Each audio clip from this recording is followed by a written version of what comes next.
Hi friends, ഇന്നത്തെ വീഡിയോയിൽ നമ്മൾ കാണാൻ പോകുന്ന കളക്ഷൻസ് ലിനൻ കോട്ടണിൽ ഡിജിറ്റൽ പ്രിൻറ്റ് വന്നിട്ടുള്ള മെറ്റീരിയൽസ് ആണ്.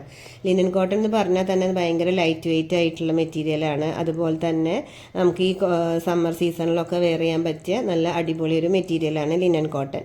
അപ്പോൾ ഇതിൽ നമ്മുടെ ഫസ്റ്റ് ഷെയ്ഡ് നമ്മൾ കാണുന്നത് പിങ്ക് ആണ്. പിങ്ക് ഷെയ്ഡിലാണ് ബോട്ടം വന്നിട്ടുള്ളത്. അപ്പോൾ ബോട്ടത്തിൻ്റെ കളറാണ് നമ്മുടെ ഡിജിറ്റൽ പ്രിൻറ്റിൽ നമ്മുടെ ടോപ്പിൽ വരുന്നത്. ഫ്ലോറൽ ഡിസൈൻ വന്ന ഭാഗത്തൊക്കെ നമുക്ക് പിങ്ക് ഷെയ്ഡാണ് ഉണ്ടാവുക. അതുപോലെ തന്നെ ഇതിൻ്റെ ദുപ്പട്ട വരുന്നതും ബോട്ടത്തിൻ്റെയും ടോപ്പിൻ്റെയും കളർ കോമ്പിനേഷനിലും ആ സെയിം പ്രിൻ്റാണ് നമുക്ക് ദുപ്പട്ടയിൽ വരുന്നത്. ദുപ്പട്ട അത്യാവശ്യം നല്ല ലെങ്ത്തും വിഡ്ത്തും വരുന്ന ദുപ്പട്ടയാണ്. അതുപോലെ തന്നെ ഈ മെറ്റീരിയൽ നമുക്ക് എത്ര വേണമെങ്കിലും വാഷ് ചെയ്തിട്ട് യൂസ് ചെയ്യാനായിട്ട് പറ്റും. അതായത് കംപ്ലൈൻറ്റ് ഇല്ലാത്ത മെറ്റീരിയൽസാണ്. രണ്ടാമത്തെ ഷെയ്ഡ് വരുന്നത് ഒരു ബ്രൗൺ ഷെയ്ഡാണ്. ഡാർക്ക് ബ്രൗൺ അല്ല, ഒരു ലൈറ്റ് ബ്രൗൺ ആണ് ഇതിൻ്റെ ബോട്ടം വന്നിട്ടുള്ളത്. ടോപ്പിലും സെയിം കളറിൽ എന്താ പറയുക പ്രിൻ്റ് വന്നിട്ടുള്ളത്. ബോട്ടത്തിൻ്റെ കളറിലാണ് നമുക്ക് ഇതിൻ്റെ ഫ്ലോറൽ ഡിസൈനിൻ്റെ പ്രിൻ്റ് വരുന്നത്. അതിൻ്റെ ബാക്കും ഫ്രണ്ടും സെയിം ഡിസൈൻ തന്നെയാണ് വരുന്നത്. ബാക്ക് പോർഷനിൽ സെൻറ്റർ പാനലിൽ ഡിസൈൻ ഉണ്ടാവില്ല.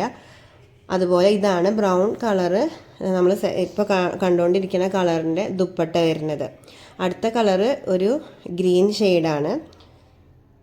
അപ്പോൾ ഗ്രീൻ ഷെയ്ഡാണ് ഇതിൻ്റെ ടോപ്പും ബോട്ടും ദുപ്പട്ടയും വന്നിട്ടുള്ളത്.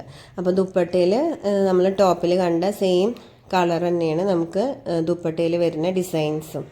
ഇനി നമുക്ക് നാലാമത്തെ ഷെയ്ഡ് എന്ന് പറയുന്നത് യെല്ലോ ആണ്. യെല്ലോയിൽ ബോട്ടം യെല്ലോ പ്ലെയിൻ ബോട്ടായിരിക്കും ഉണ്ടാവുക. ഡിജിറ്റൽ പ്രിൻ്റ് ഒന്നും ഇല്ലാത്ത പ്ലെയിൻ ബോട്ടാണ്. ടോപ്പിൽ മാത്രമാണ് നമുക്ക് ഡിജിറ്റൽ പ്രിൻ്റ് വന്നിട്ടുള്ളത്. അപ്പോൾ ഇങ്ങനെയാണ് ഇതിൻ്റെ മൊത്തം ഡിസൈന് വരുന്നത്. അപ്പോൾ ഈ ഒരു മെറ്റീരിയൽ ആർക്കെങ്കിലും പർച്ചേസ് ചെയ്യണമെന്ന് ആഗ്രഹം ഉണ്ടെങ്കിൽ ഇതിൻ്റെ താഴെ കൊടുത്ത നമ്പറിൽ വാട്സപ്പ് ചെയ്യുക, അതല്ലെങ്കിൽ ഡയറക്റ്റ് കോൾ ചെയ്യാം. അപ്പോൾ ഞാനിവിടെ ഇതിൻ്റെ ഒരു നമ്മൾ ഡ്രസ്സ് വെയർ ചെയ്താൽ എങ്ങനെ ഉണ്ടാവുക എന്നുള്ളൊരു പിക്ക് ഞാൻ ഇതിൽ കൊടുത്തിട്ടുണ്ട്. അപ്പോൾ ഇതിൽ വരുന്ന 4 കളേഴ്സും ഞാൻ ഇതിൻ്റെ തൊട്ട് തന്നെ ഫോട്ടോ ആയിട്ട് തന്നെ ആഡ് ചെയ്തിട്ടുണ്ട്. അപ്പോൾ green, yellow, pink and brown shade, ഈ 4 ഷെയ്ഡിലാണ് ലിനൻ കോട്ടണിൽ ഡിജിറ്റൽ പ്രിൻ്റ് വരുന്ന മെറ്റീരിയൽ ഇപ്പോൾ നമുക്ക് കറൻ്റ്ലി അവൈലബിൾ ആയിട്ടുള്ളത്.